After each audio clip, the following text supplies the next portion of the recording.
She's too senile to know how much money she has. The words cut through the elegant ballroom like a knife. My own daughter-in-law, laughing about my supposed mental decline with Boston's elite. They didn't know I could hear them. If you're watching this video, subscribe now and comment where you're watching from. Now let's dive into my story. More champagne, Mrs. Richardson? The waiter tilted the bottle toward Victoria's already half-empty glass. My daughter-in-law nodded, her diamond earrings catching the light as she leaned closer to the circle of Boston's elite surrounding her. She's too senile to know how much money she has, Victoria's voice carried across the ballroom, followed by practiced laughter. Yesterday she asked if Reagan was still president. I kept my expression vacant, my eyes unfocused on the elaborate flower centerpiece across the room. My fingers discreetly pressed the small recorder in my pocket. My 35th year in the judicial system had taught me the value of evidence. 6 weeks earlier, I'd fallen down the stairs of my Back Bay home. The accident happened the day after I'd mentioned to James my intention to review the educational foundation documents my late husband Robert and I had established. Now, with a surgically repaired hip and under the influence of medication I was secretly disposing of, I found myself a prisoner in my son's Beacon Hill mansion. A crash from the kitchen turned heads. I used the distraction to adjust the recorder and survey the room. Near the windows stood Dr. Foster, the same doctor who'd insisted I needed family supervision rather than home nursing care. By the bar, I spotted Walter, my brother, whose eyes darted away when they met mine. "Time for your medication, Eleanor dear." Victoria's saccharine voice interrupted my thoughts as she wheeled me away from the party. Her fingers dug into my shoulder, a subtle reminder of who controlled my mobility. From the window of what was now my bedroom, I could see the federal courthouse where I'd presided over complex financial fraud cases for 2 decades. The irony wasn't lost on me. I'd spent my career protecting people from sophisticated predators, only to find myself vulnerable to the ones sharing my name. "You should rest now." Victoria's tone suggested it wasn't a suggestion. "Dr. Foster says too much stimulation isn't good for your condition." I nodded meekly, watching her check the security camera in the corner before leaving. The door clicked shut, followed by the faint sound of a key turning. Locked in. Again. When her footsteps faded, I pulled the small voice recorder from my pocket and placed it beneath my pillow, next to the letter I'd discovered yesterday, correspondence between my son and Judge Hammond, suggesting a partnership in real estate ventures, the same ventures I'd begun investigating before my sudden health concerns forced my retirement 3 years ago. My fingers trembled, but not from age or illness. From rage. They'd orchestrated everything. My retirement when I got too close to their scheme, my husband's altered will during my period of grief, and now this, a calculated confinement designed to transfer my assets before declaring me incompetent. I glanced at the calendar by my bed, calculating. Based on James's phone conversation I'd overheard, they planned to have me declared legally incompetent in 47 days. I closed my eyes, not in defeat, but in concentration. For decades, I'd sentenced white-collar criminals who thought themselves untouchable. I'd unraveled complex financial schemes built on lies and manipulation. Now, I needed to apply that same methodical analysis to my own case. The gavel in my mind struck decisively. The trial had begun, and unlike the defendants who'd stood before me, my family had no idea they were already being judged. During my years on the bench, I'd learned that prisons take many forms. Mine was a multi-million-dollar glass and marble cage. I charted my captivity methodically, cataloging every routine and vulnerability in the house that imprisoned me. The security camera's blind spots, the staff's schedules, the hushed conversations when they thought I was napping. "We need to adjust her medication again," Victoria whispered to the nurse she'd personally hired. She was too alert during the dinner party. My room, once Robert's study, was searched daily. Letters opened, calls monitored, medications administered with military precision, though the doses were mysteriously different from my doctor's original prescription. Victoria had reprogrammed my schedule, ensuring I was drowsy when visitors came, and alert during the nighttime hours when I was alone. I discovered why they wanted me here specifically during one of my midnight explorations. Behind the painting of Boston Harbor in my room, Robert's old office, was the wall safe containing the foundation documents. If they sold my Back Bay home, as James kept suggesting, they'd have unfettered access without suspicion. My body might be weakened, but my mind, The mind that had dissected the most intricate financial frauds in New England was sharpening its focus. "Eleanor, are you awake?" My brother Walter entered without knocking, his forced smile not reaching his eyes. "I brought those books you asked for."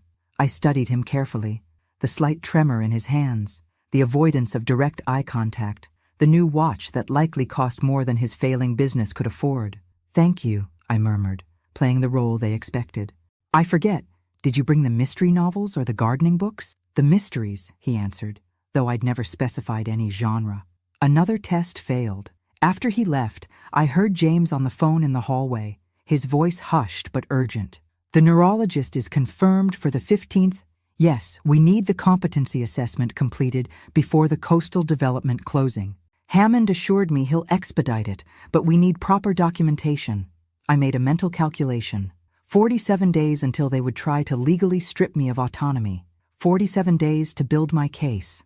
That night, I jimmied open the window latch with a letter opener I'd secretly kept. Boston's spring air rushed in, my first taste of freedom in weeks. The 3-story drop made escape impossible with my hip, but I had something else in mind. Across the garden, I could see my teenage granddaughter Abigail's window. The light was still on despite the late hour. Unlike the others, she'd shown me genuine concern, subtle resistance to her parents' narrative about my condition. I took the small mirror from my vanity and angled it to catch the moonlight, directing it toward her window in a pattern. 3 short flashes, 3 long, 3 short. SOS. An old code from the summers when I taught her Morse code at our Cape house. A moment passed, then her light blinked back. 3 short, 3 long, 3 short. My first potential ally. The irony wasn't lost on me, the powerful judge now depending on a 16-year-old girl. But in my decades on the bench, I'd learned that justice often comes from unexpected quarters. As I carefully closed the window, I recalled the words I'd said to countless defendants. The truth finds its way to the surface. Always. For the first time since my accident, I felt the faintest stirring of hope. "We're concerned about your continued confusion, Eleanor," James explained, standing at the head of the dining table like a prosecutor before a jury. "That's why we've gathered everyone here." I surveyed the faces around me. James in his bespoke suit, Victoria with her practiced sympathetic smile, my brother Walter avoiding my gaze, his wife Diane fidgeting with her napkin, and a stranger introduced as Dr. Monroe. "These episodes are becoming more frequent," James continued, clicking through a PowerPoint presentation titled Mother's Care Plan. The clinical detachment in his voice, as if I weren't sitting right there, made my fingers tighten around my teacup. "Last Tuesday you couldn't recognize your own brother," James said, gesturing to Walter. "You called him Robert. I hadn't made any such mistake." The deliberate lie hung in the air, a test to see if I would challenge it. "And you've been making concerning financial decisions," Victoria added, sliding a folder across the table. "Fortunately, James has been monitoring your accounts." Dr. Monroe nodded gravely. "Memory lapses and financial confusion are often early indicators of cognitive decline, especially after trauma like your fall." I tilted my head slightly, adopting the confused expression they expected. "I don't remember any confusion with my finances." "That's exactly the point, Mother," James said, his voice softening with practiced concern. "You don't remember. I watched documents being passed around, papers I'd never seen bearing signatures I supposedly provided. 3 years as a prosecutor and 20 as a judge had taught me to recognize forgery when I saw it." "I'd like a second opinion," I said mildly. Dr. Monroe smiled condescendingly. "You've already seen 3 specialists, Mrs. Richardson. All agree that complex financial decisions are too stressful for you right now." Another lie.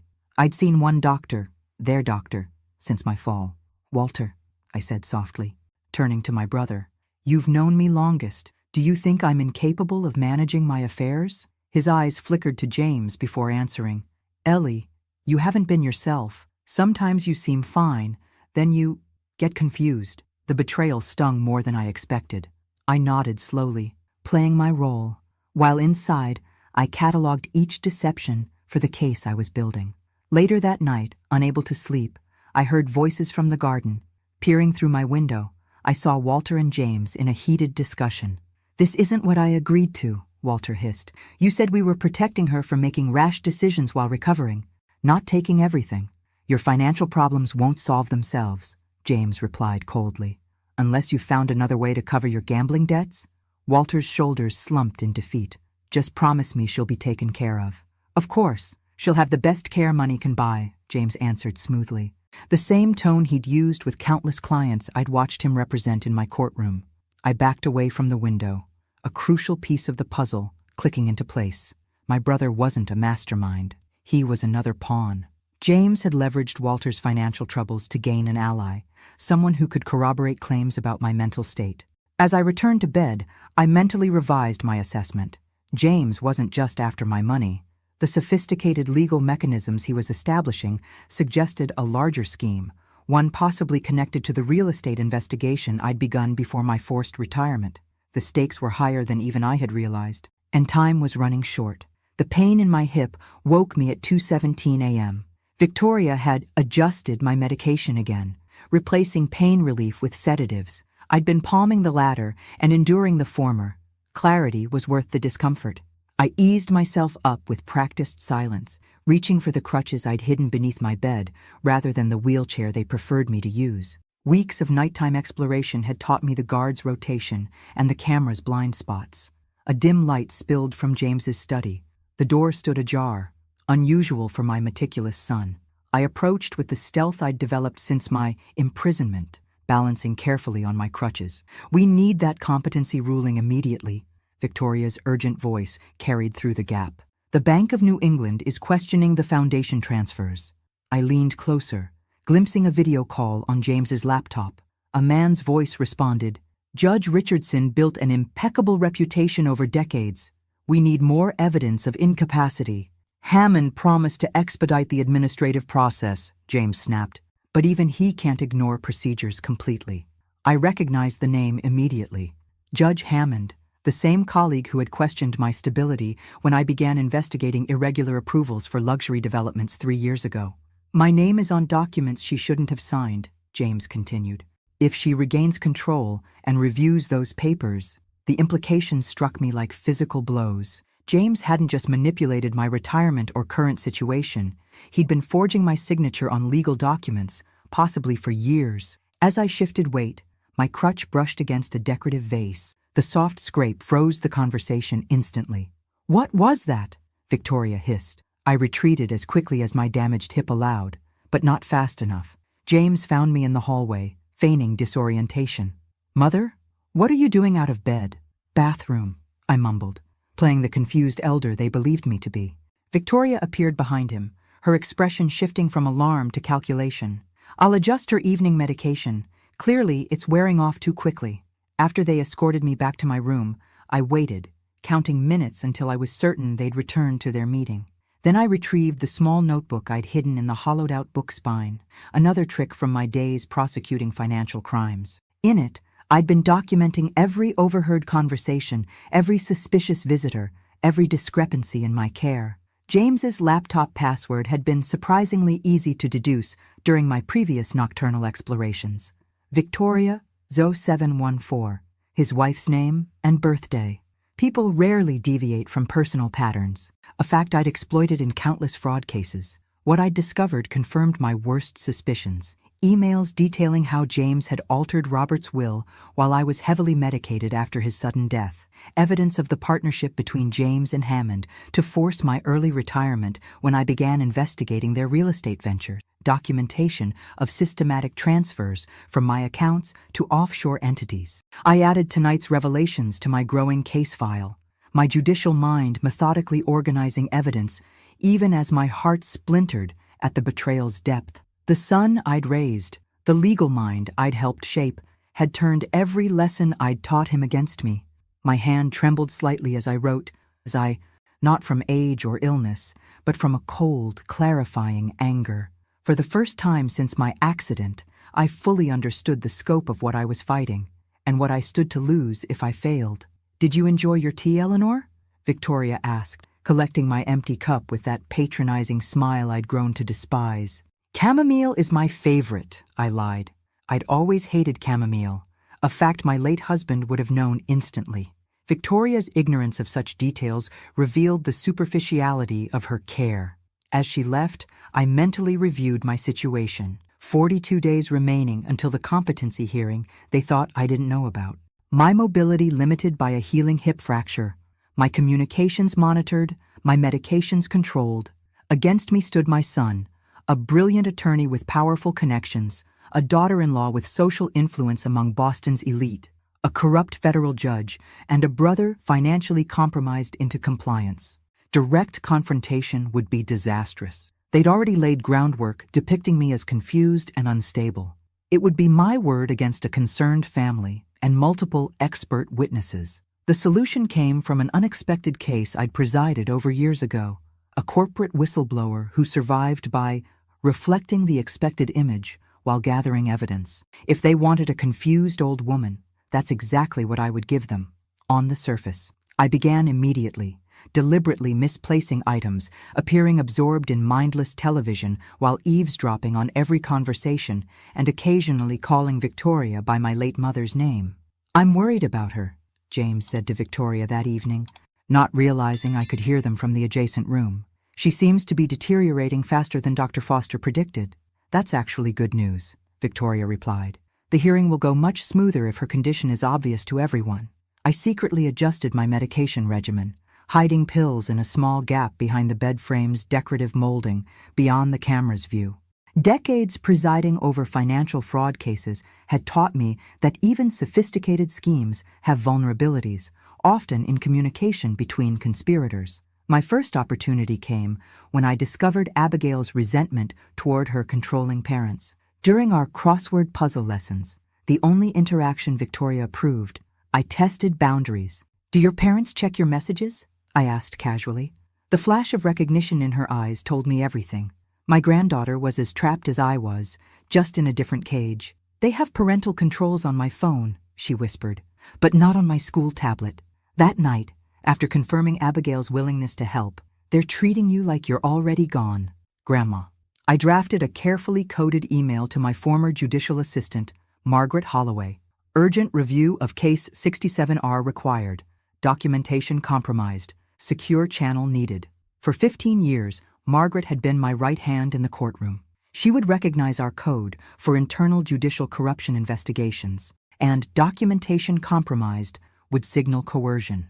As Abigail smuggled the tablet back to her room, I turned my attention to Jeff Collins, the driver hired for my medical appointments. I'd observed him carefully, the respectful way he maintained eye contact, unlike the others who looked through me, the subtle assistance he offered without making me feel helpless. There was something familiar about him, something I couldn't quite place, but instincts honed through decades of reading witnesses told me he might become an essential ally in what increasingly felt like the most important case of my career.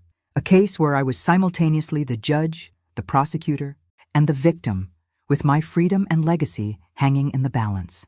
"Cognitive decline can manifest inconsistently," Dr. Lawrence Peterson explained to James and Victoria while I sat across from him, deliberately blinking too slowly. "Some days may seem better than others." I recognized Peterson immediately. 5 years ago, I'd presided over a case involving his clinic's insurance fraud. The evidence was substantial, though the case was ultimately dismissed on technical grounds. His recognition flickered in his eyes when James introduced us, quickly masked by professional detachment. Throughout the evaluation, I alternated between sharp lucidity and vague confusion, destabilizing his assessment. When the nurse stepped out momentarily, I abandoned my performance. "Dr. Peterson," I said, my voice dropping to its former judicial authority, "I have 30 seconds. I know about your clinic's billing irregularities in 2020. Those records were sealed, not destroyed. Sign a fabricated capacity declaration, and I'll ensure they're re-examined." He paled. "That's blackmail, Judge Richardson. It's survival, doctor, and an opportunity for redemption." I reverted to confused vacancy as the nurse returned. The next day, Jeff Collins helped me into the car for my physical therapy appointment. As we pulled away from the mansion, he spoke without turning. "You don't remember me, do you, Judge Richardson?" I studied him in the mirror. Should I? 10 years ago, Commonwealth versus Collins, bank fraud case. Recognition dawned. Jeffrey Collins, a junior financial officer pressured by superiors to falsify records. I'd recognized his coercion and ordered rehabilitation instead of prison. "You gave me a second chance," he said quietly, eyes on the road. said you saw the difference between someone forced into wrongdoing and someone embracing it. And now you work for my son? Changed my name slightly. Your son's background check was superficial. He met my eyes in the rearview mirror. I recognized the signs when they hired me. The way they speak about you when you're not present, the medication schedules. And yet you've said nothing. I've been waiting, watching. He handed me a secure phone, keeping his eyes on the road. Your former clerk sends her regards. She's embedded in your son's law firm as a temporary secretary. Your old court contacts arranged it. My third ally materialized later that week, when Judge Martha Williams, a longtime colleague, arrived for a friendly visit. Victoria hovered until Martha mentioned her recent menopause symptoms, sending my squeamish daughter-in-law fleeing with transparent excuses. I received a concerning message, Martha said, once we were alone, her voice low. Margaret forwarded your code. Tell me everything. For 20 minutes, I outlined my situation, the manipulated retirement, the altered medications, the overheard plans for my institutional commitment. Martha listened with the same focused attention she gave capital cases. They've miscalculated spectacularly, she finally said. They see your physical vulnerability and assume cognitive decline. Classic mistake. But effective, I countered. They've isolated me, controlled my medication, monitored my communications, and are systematically building a case for incompetence. Then we build a stronger countercase. Martha squeezed my hand. Eleanor, you taught an entire generation of Boston's legal minds how to dissect financial conspiracies. Time to apply those lessons to your own situation.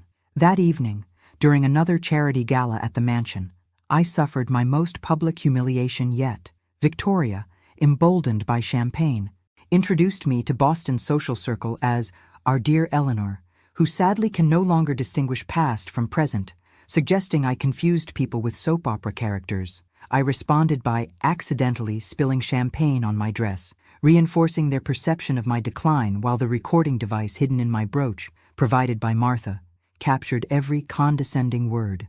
Later, reviewing the recordings alone, I noticed something previously overlooked, the intimate tone Victoria used when mentioning Hammond, suggesting their connection extended beyond professional association.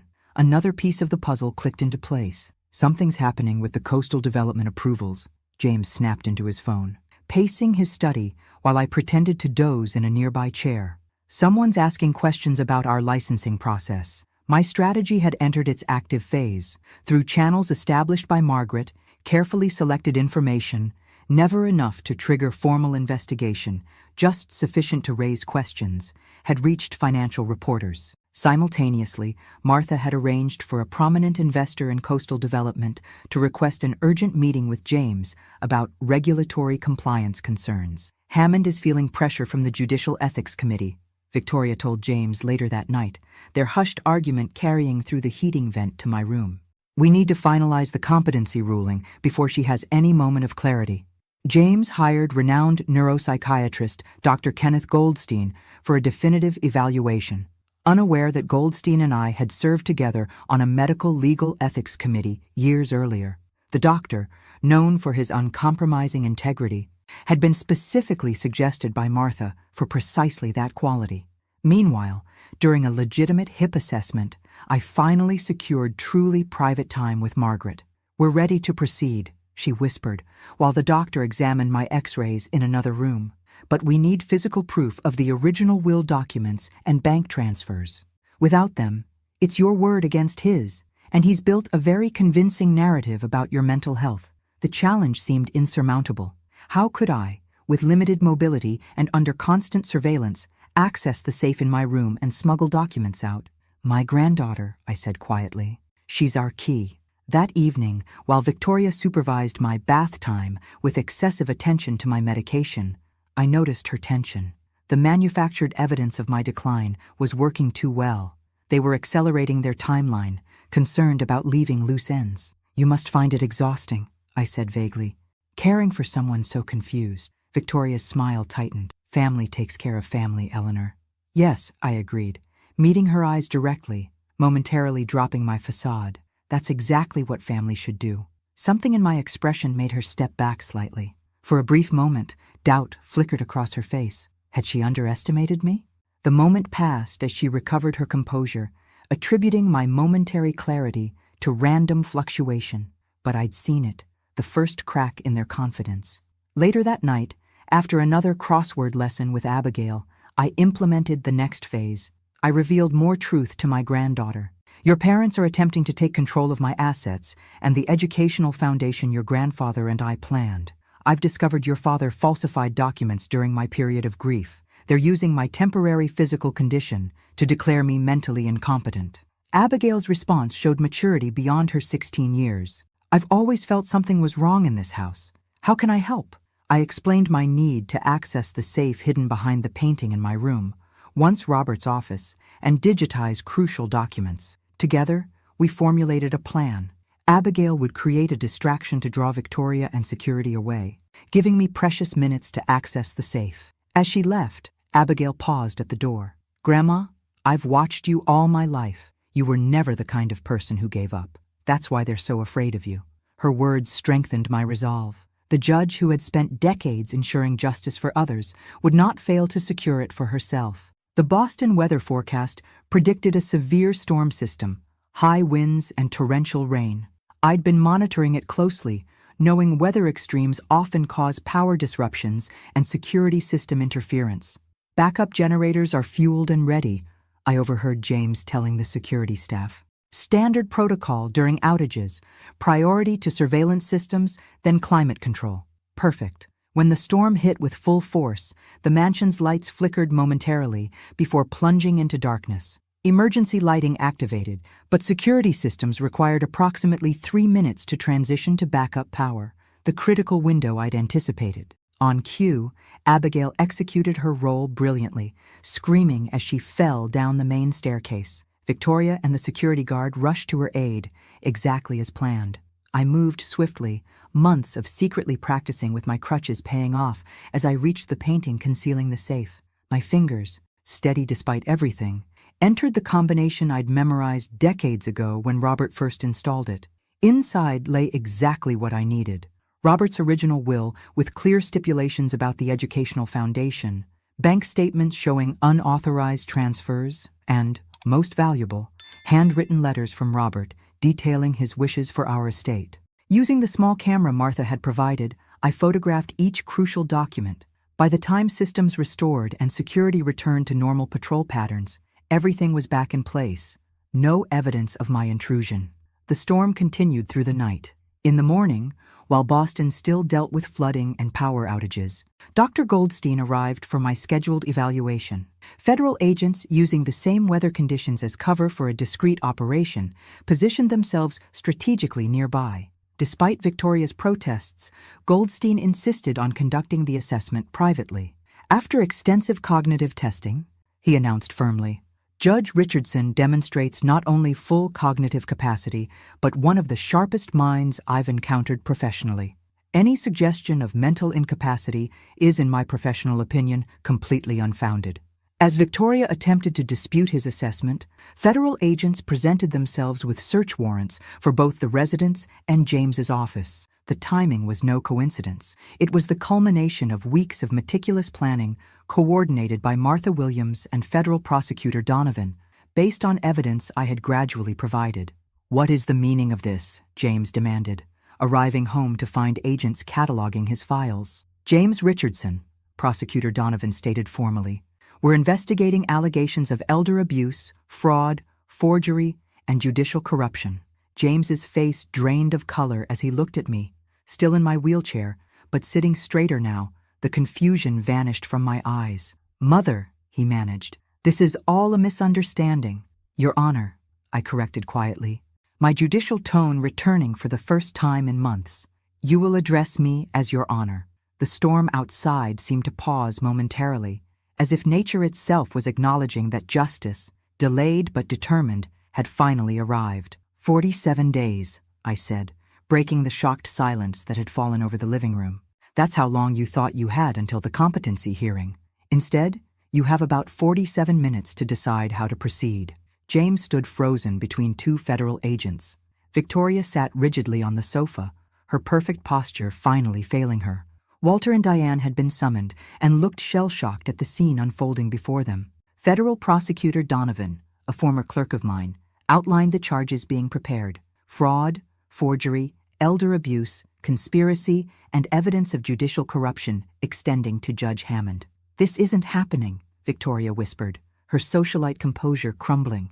"You're confused. You've been confused for months. Everyone's seen it." "What everyone saw," I replied calmly, "was an Academy Award-worthy performance from a former prosecutor who spent decades observing witnesses. I gave you exactly what you expected to see." Federal agents brought in cardboard boxes seized from James's office safe, documents I'd never seen before, but immediately recognized as forgeries of my signature, backdated authorizations, and recorded conversations with Hammond discussing how to expedite my competency hearing.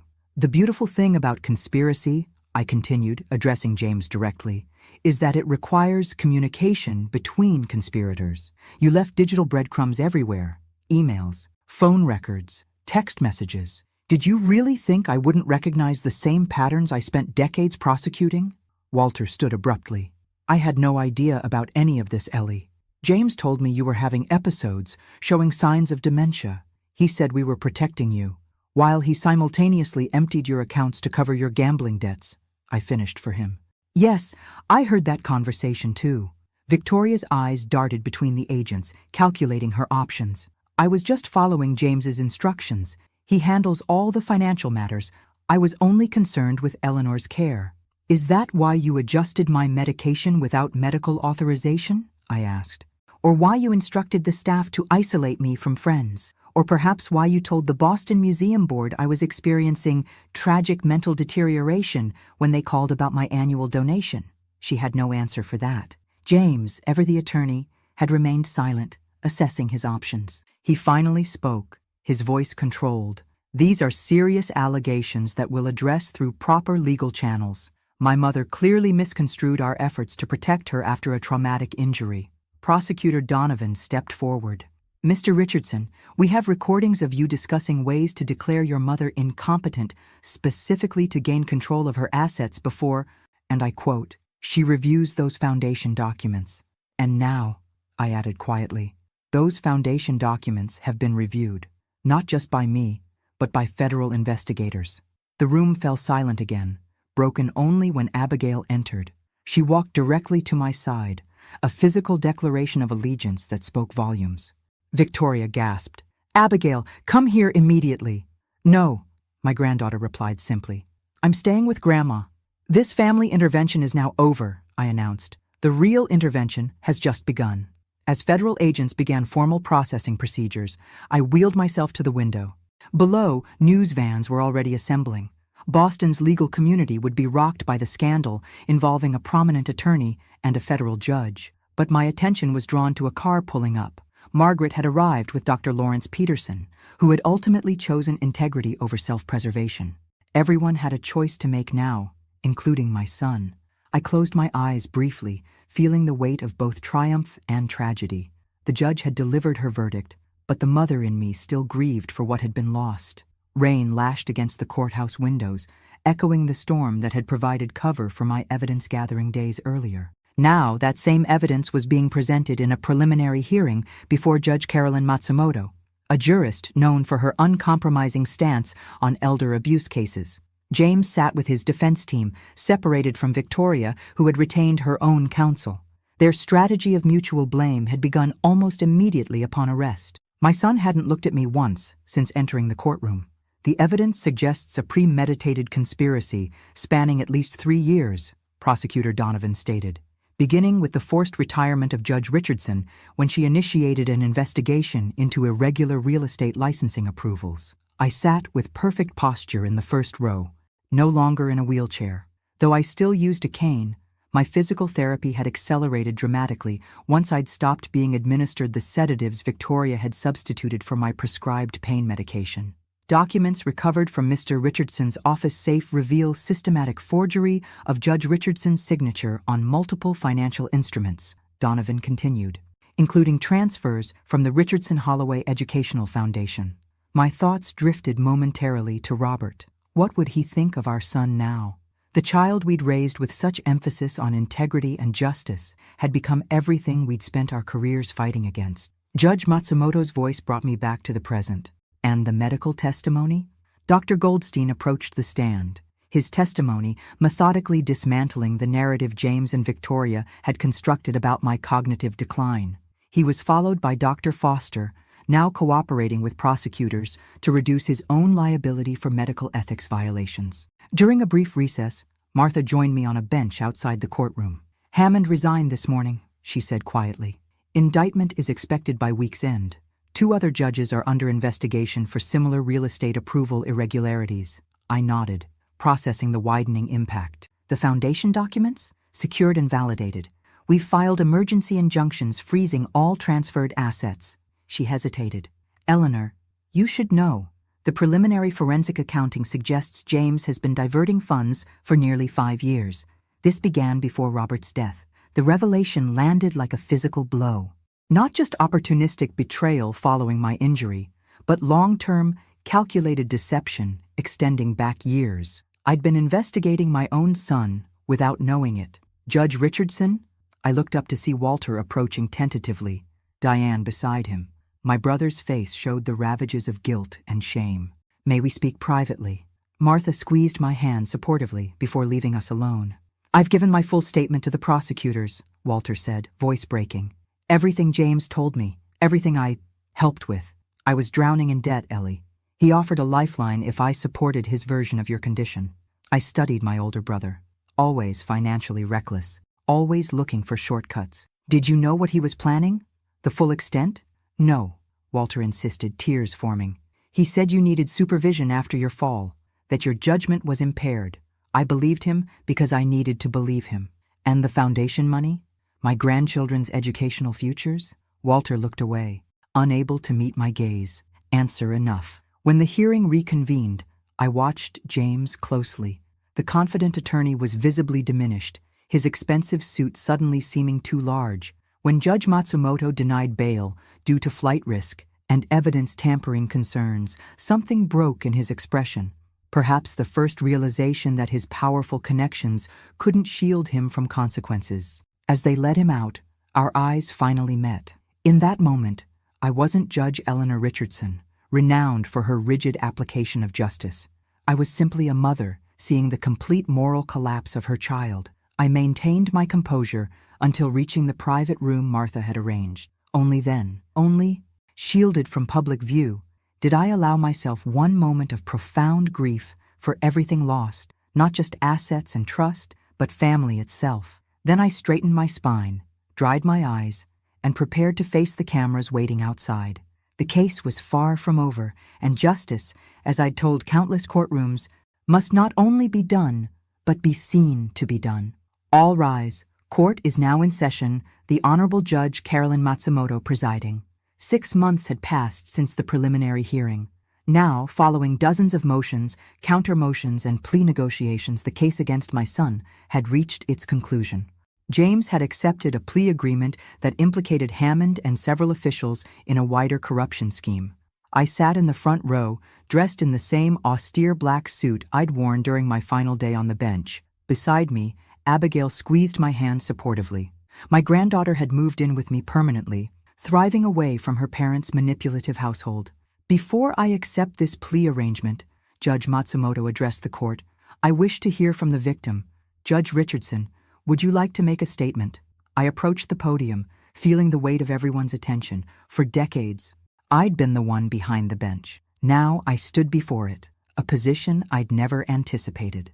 "Your Honor," I began, my voice steady, "justice serves 2 essential functions in society: to hold accountable those who violate our laws and to provide a path for rehabilitation when possible." I could feel James watching me from the defendant's table, his expression unreadable. James Richardson violated not only statutory laws, but fundamental human trust. As a prosecutor, I pursued justice against financial predators. As a judge, I sentenced those who exploited others' vulnerabilities. But as a mother, my voice faltered briefly before regaining strength. As a mother, I failed to see the moral corruption developing in my own home. The courtroom remained perfectly silent. The plea agreement before this court acknowledges his crimes while creating a framework for potential rehabilitation. I support it not from maternal sentimentality, but from judicial principle. Our system must punish wrongdoing while remaining open to redemption, however difficult or distant that redemption might be. Judge Matsumoto nodded thoughtfully. And regarding Victoria Richardson? My daughter-in-law's separate case should proceed according to evidence and law. Her calculated manipulation of my medication alone demonstrates premeditated intent to harm. I ask for no special consideration either for or against her based on family connection. After I returned to my seat, Judge Matsumoto formally accepted the plea agreement.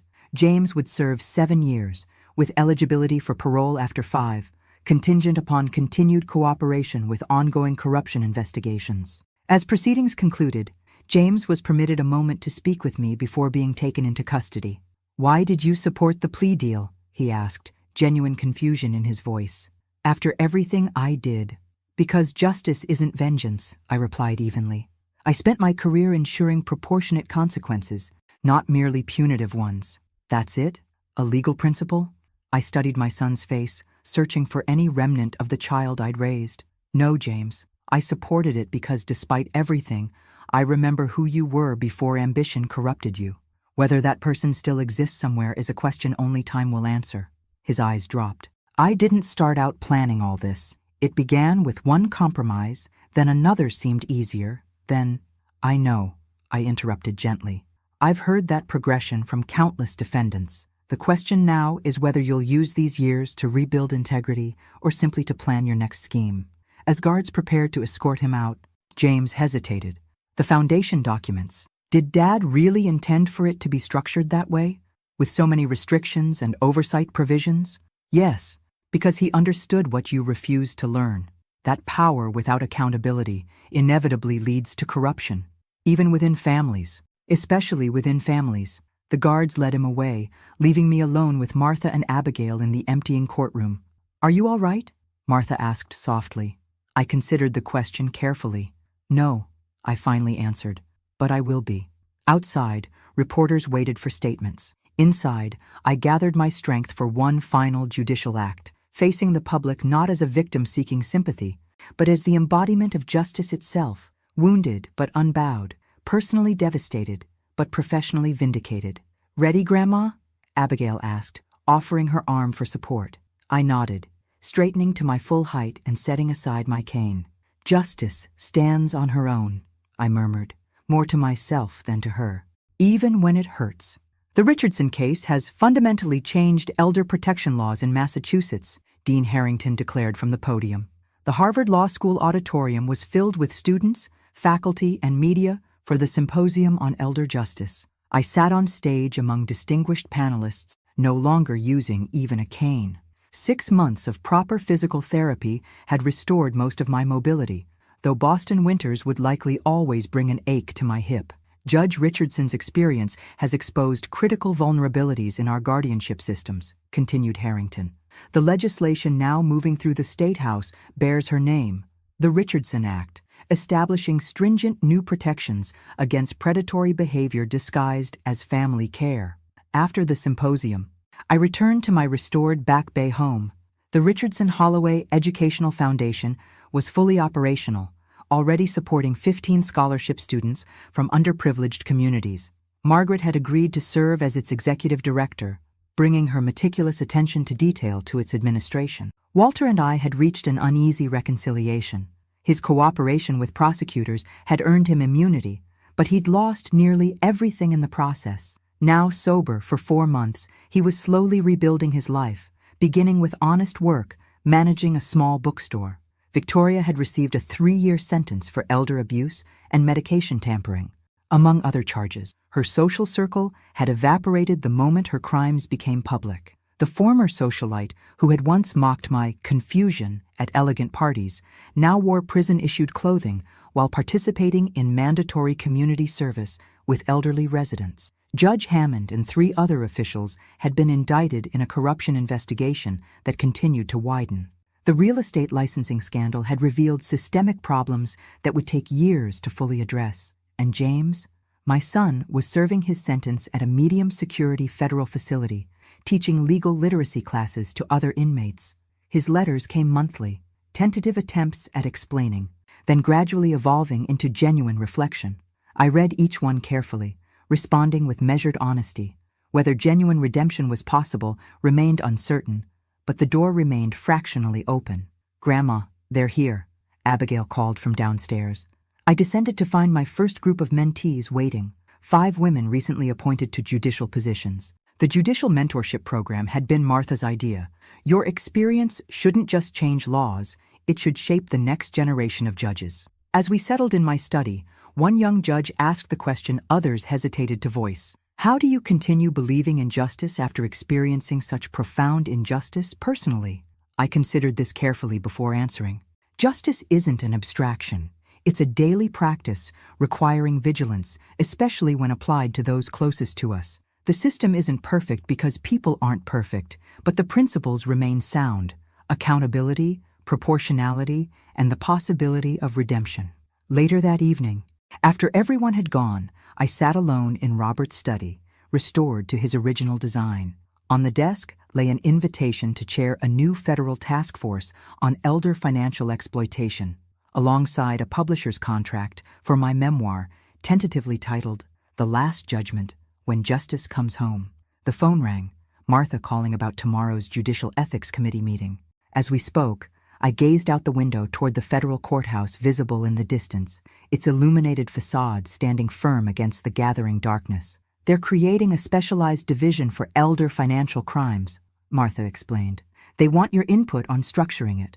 "Tell them I'll be there," I replied, feeling a familiar judicial certainty settling in my voice. I hung up and touched the small gavel paperweight Robert had given me when I received my federal appointment.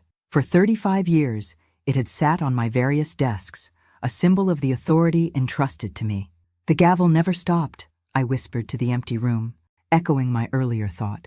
It just changed courtrooms. Outside my window, Boston continued its evening rhythm, a city where I'd spent decades ensuring justice for others, never imagining I'd need to secure it for myself. The system had bent under corruption's weight, but ultimately held because of people who chose integrity over expedience, truth over comfort. In the soft lamplight of my study, surrounded by law books and case files for the new task force, I allowed myself a moment of quiet satisfaction. Not triumph, the personal cost had been too great for that, but the steady resolve of a judge who had faced her most difficult case and rendered a verdict true to her lifelong principles. Justice, delayed but determined, had finally come home. Thanks for listening. Don't forget to subscribe and feel free to share your story in the comments. Your voice matters.